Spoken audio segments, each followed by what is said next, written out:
Spinal cord compression. Introduction. The spinal cord is the bundle of nerves that carries messages back and forth from the brain to the muscles and other soft tissues. As the spinal cord travels down the back, it is protected by a stack of backbones called vertebrae. They also hold the body upright.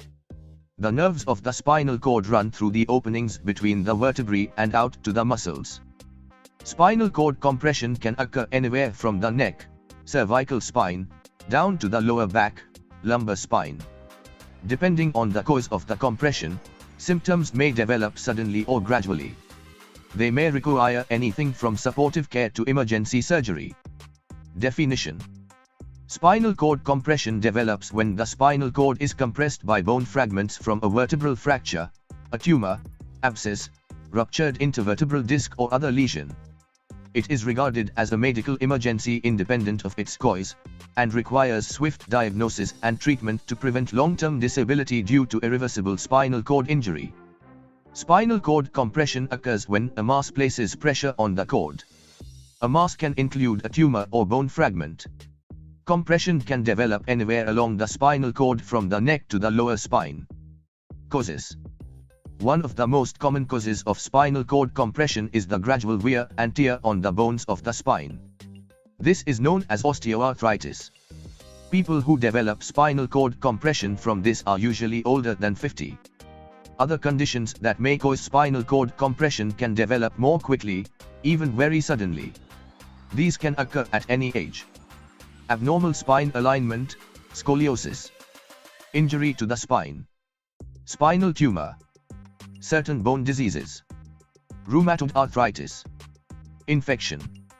Sign and symptoms. Symptoms of spinal cord compression can develop quickly or slowly. It depends on the cause. Injuries may cause immediate symptoms. Tumors or infections may cause symptoms that develop over days or weeks. Wear and tear of the spine may take years to cause symptoms. These are common symptoms.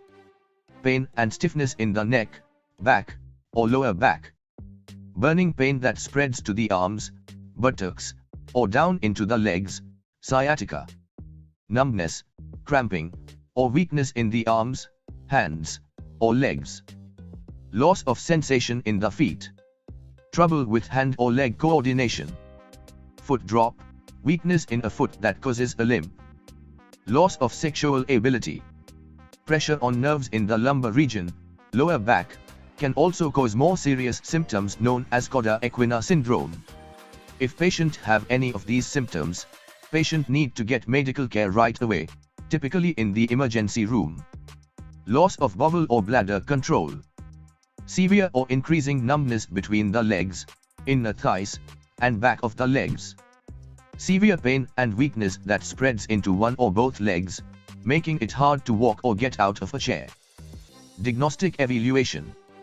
To diagnose spinal cord compression, the healthcare provider will ask patient questions about the symptoms and do a complete physical exam.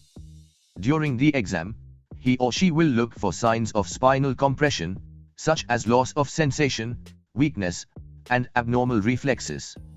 Tests that help with the diagnosis may include X-rays of the spine. These may show bone growths called spurs that push against spinal nerves. X-rays may also show an abnormal alignment of the spine. Special imaging tests of the spine. A CT scan or MRI will give a more detailed look at the spinal cord and the structures surrounding it. Other studies. These may include a bone scan, a special X-ray or CT scan taken after injecting dye into the spinal column, myelogram, and electromyography, EMG, an electrical test of muscle activity. Management. The medical team involved in treating the spinal cord compression may include arthritis specialists, bone surgeons, nerve specialists, and physical therapists. Treatment depends on the cause and the symptoms. It may involve medicines, physical therapy, injections, and surgery. Except in cases of emergency, such as cauda equina syndrome or a broken back, surgery is usually the last resort.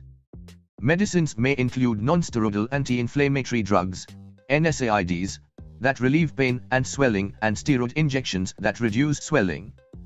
In more acute spinal cord compression, high-dose steroids are used to save nerve cells until other treatment can be given. Radiation therapy may be used to shrink tumors that are compressing the spinal cord. Physical therapy may include exercises to strengthen the back, abdominal, and leg muscles. Patient may learn how to do activities more safely. Braces to support the back or a cervical collar may also be helpful. Surgical treatments include removing bone spurs and widening the space between vertebrae. Other procedures may be done to ease pressure on the spine or fix fractured vertebrae. The back may also be stabilized by fusing some of the vertebrae together. Some other treatments that may be helpful for some people are acupuncture and chiropractic care. Prevention. Many causes of spinal cord compression can't be prevented. Patient can help prevent symptoms of spinal cord compression caused by gradual wear and tear by keeping the back as strong and healthy as possible. Get regular exercise. Exercise strengthens the muscles that support the back and helps keep the spine flexible. Maintain good posture and learn how to safely lift heavy objects. Other good body mechanics include sleeping on a firm mattress and sitting in a chair that supports the natural curves of the back. Maintain a healthy weight. Excess weight puts more stress on the back. It can contribute to developing symptoms of spinal compression.